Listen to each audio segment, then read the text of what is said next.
Ang susunod na programa ay rated PG. Patnubay at gabay ng magulang ay kailangan sa mga batang manonood. Last Saturday, the final night paid tribute to some of the greatest artists who have passed away. The way you performed it is unforgettable. I put my hands together for you. Good job. Nahanap ko talaga yung mga flaws. I can't find one in you. You have everything that might make you win this contest. Emotions ran high with 7 names making it to the safe zone. Modesto, K-Ka, kayo po ang nasa bottom 2. The person I have chosen na umuwi. Modesto. Mang Modesto, be with your family. Mahirap man sa akin, I have to say Modesto. I did not expect it. More people will hate me, but I have to follow my instincts. If you think about it, ang hirap talaga i-judge yun. No? Pero Mang Modesto's dying to go home, so I'm really happy for him. Now he goes home, he goes home a hero. I'm going to miss you. Tonight, expect the performances to level up because we are halfway through the competition. Martin and the Boys, Jeric Medina and his version of an Itchy Worms original, Gabriel Matura and his rendition of a South Border hit, and Hedebon Collins with his revival of an Ogie Alcacid composition. No one pays tribute to OPM better than my boys. Gary and the Groove, Daddy's Home, and their performance of a Smoky Mountain hit, and Takeoff with their version of an Apo Hiking Society classic. I've got the groups, and I think they're still the most powerful ones. Watch out. Charisse and the Girls, Alan Santamaria and her rendition of a Carol Banawa classic, and KZ Tandingan singing an Eraserheads hit song. Stop, look, and listen. Make way for my girls. Pilita and the Over 25, Joan Da with her version of a Join the Club original. By over 25, lalo na kayo panis. This is the biggest musical event in the country. Expect to be surprised. My category will shine again.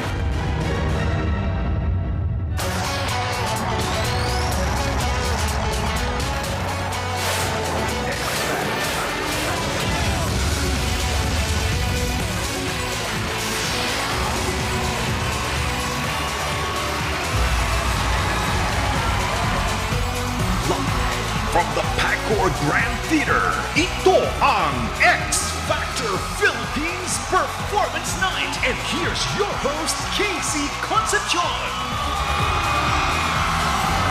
Magandang gabi mga kapamilya! Magandang gabi, Pacor!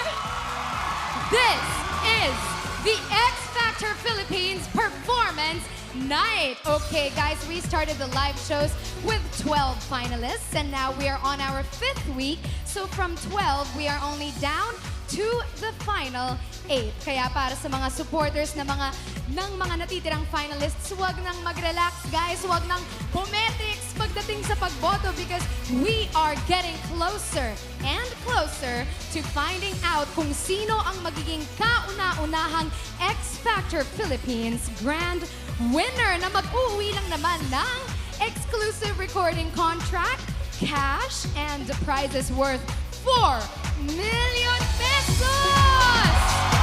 Woo! Alam niyo mga kapamilya, to the highest level na ang kompetisyon ngayon ha, kasi dito sa live shows, kahit magkaibigan ng 4 na taong ito sa labas ng theater, dito naman po sa loob, walang kaibigan dahil isa lang sa kanila ang makakapag-produce ng unang X Factor Philippines Grand Winner. Ladies and gentlemen, please welcome the X Factor judges!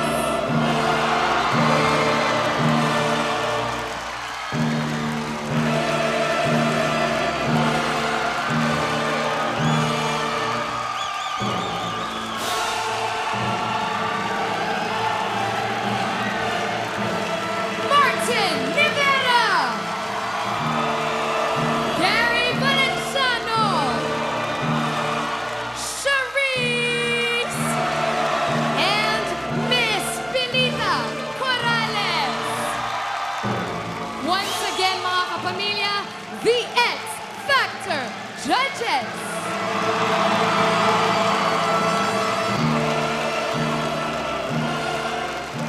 Okay, guys. Close man sila sa isa't isa, pero pag apak nila dito sa X Factor stage, Game Face on. Dahil hindi sila pumunta dito para makipag-bonding lang or para maghanap ng bagong Facebook friends. They are here because they want to win this competition. And I am talking about the X Factor finalists. The groups. The boys. The girls. And the over 25. Ladies and gentlemen, our final 8. Maraming salamat, finalists. Good luck mamaya, guys.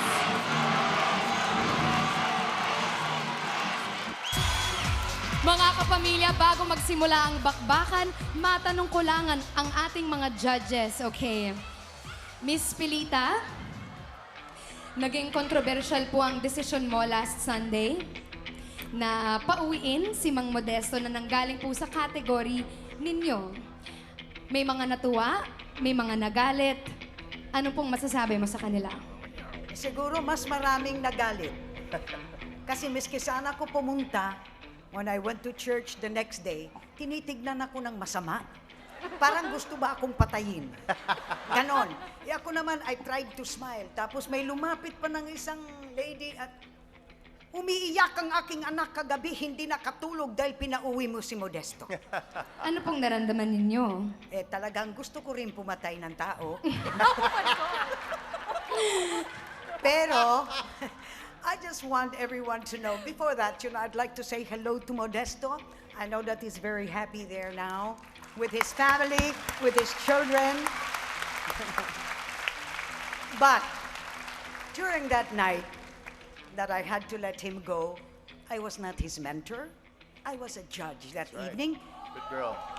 And we are already now going closer to the end of this competition, and we have to find a person that will last. But I'd like you to know, Miss Casey, maybe you don't know, but he's been complaining already in Cagayan de Oro now because his house is full of people coming and in and out of he's already a superstar in Nang Cagayan dahil de sa Oro. X Factor Philippines, yan mga kapamilya.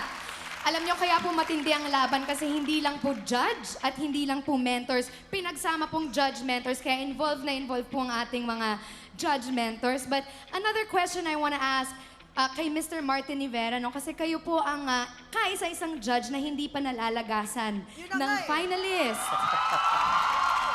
At wala pa sa boys ni Judge Martin ang nakakaramdam na mapunta sa bottom 2. Ngayon.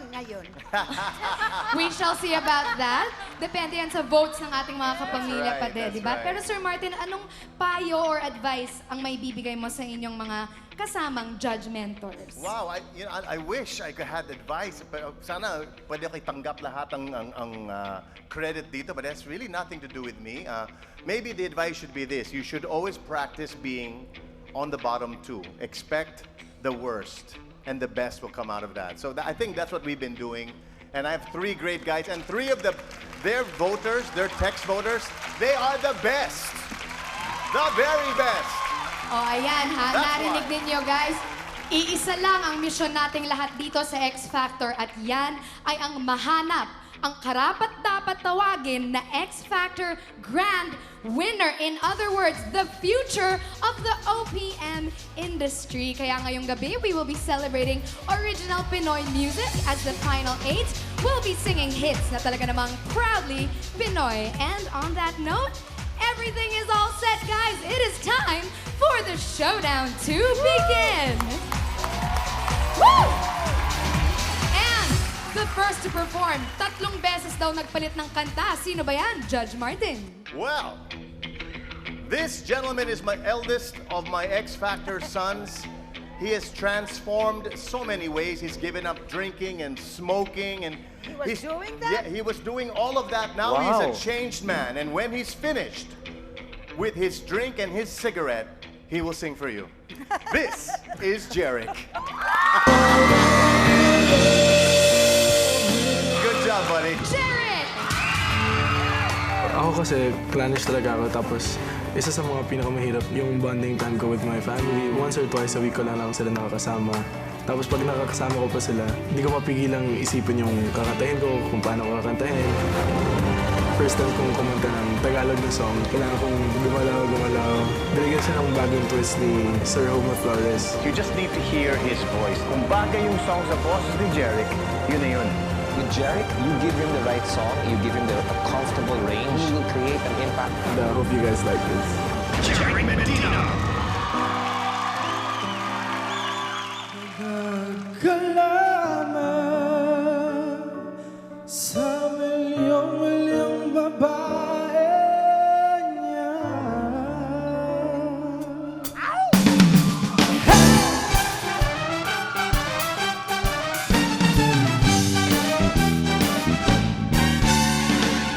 Huwag kang maniwala dyan, di kanya mahal talaga. Sayang lang ang buhay mo kung mapupunta ka lang sa kanya. Iiwanan ka lang niya, mag-ingat ka. Dagdag ka lamang sa milyong-milyong babae niya. Akin ka na lang, iingatan mo ang puso ko. Akin ka na lang, at wala nang higit pa sa'yo. Di naman ako bolero katulad ng ibang tao. Totoo'y pag nandyan ka, medyo nabubulol pa nga ako. Malakas na nga ang dila niyan, huwag mong madala. Dahan-dahan ka lang, baka pati ka'y mapipina. Akin ka na lang, liligaya ka sa pag-ibig ko. Akin ka na lang, at wala nang hihigit pa sa'yo. Wala nang hihigit pa sa'yo. Akin ka na lang.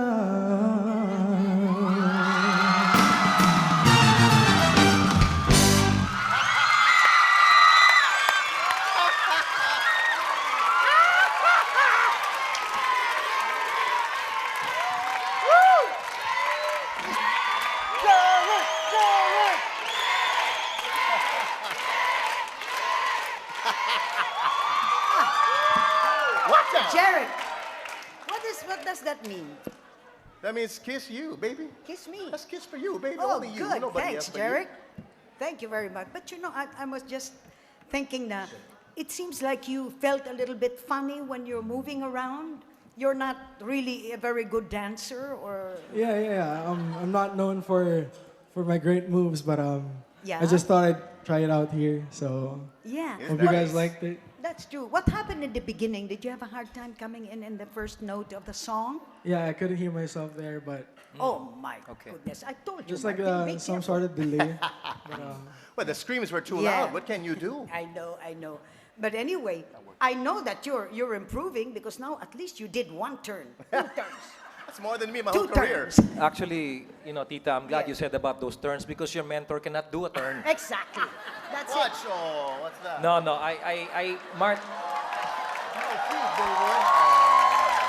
Martin, Turn that! Martin. Ito lang masasabi ko sa iyo, Jeric. Yung boses mo kasi consistent, no? Napaka-pleasing talaga marinig. And your smile. I think na it's when you smile that kung mayroong mga iba dito na dati hindi mga tagahanga mo, once you smile, they all go, wow. It's like, but perhaps movement is not necessarily something That's right. you have to do. Because kasi pagdating sa galaw, it really takes for me, you move people without having to move your body. Yeah, nice. Yun lang talaga. See, look. You're not even moving, but look, you're smiling and you get that. You get the Jeric. Now, that's Jeric. because of his dimples. No, but diba, it's an asset. I think it's an asset. And you and your... Tita, basta your comments are always about the way they look. And it's okay, fine. Charisse, ikaw naman. Tito Gary. Shh. You know, Jeric, I appreciate it na tinaray mo yung fast song. But I think you should stick with the slow songs. Because I have to agree with Tito Gary na, yeah, you don't have to move. Kumbaga, just you on stage with the music and your voice, you'll be fine. But as always, your voice sounds so good. It sounded so great. Just next time, especially na nagiging serious na yung competition, watch out for the choices of your songs. Right. Thank you, thank you. Akin ka na lang, Jeric. Did you hear that? Akin ka na lang, Jeric. A guy said it. Di ba nakakatakot yun? Hindi naman yung mga movements mo, pati yung mga lalaki may gusto sa mga movements mo. You know where you went sharp, you know where you went flat, but you did great. I'm very proud that you attempted to sing that song and dance sa harap na maraming magaling sumayaw. In fact, this whole row here, these are all great dancers, as well as Gary V. Thanks, Guts. Good job, baby! Thank you, thank you, thank you. Thank you very much, judges. Okay, guys, if you want to vote for Jeric, type XF space JERIC. Voting lines will open at the end of the show. Maraming salamat, Jeric! Thank you all so much, thank you. Susunod ang kaisa-isang nagtatayo ng bandera ng over 25s ni Miss Pilita at ang isa sa mga pambato ni Gary V, their performances sa pagbabalik ng The X Factor Philippines.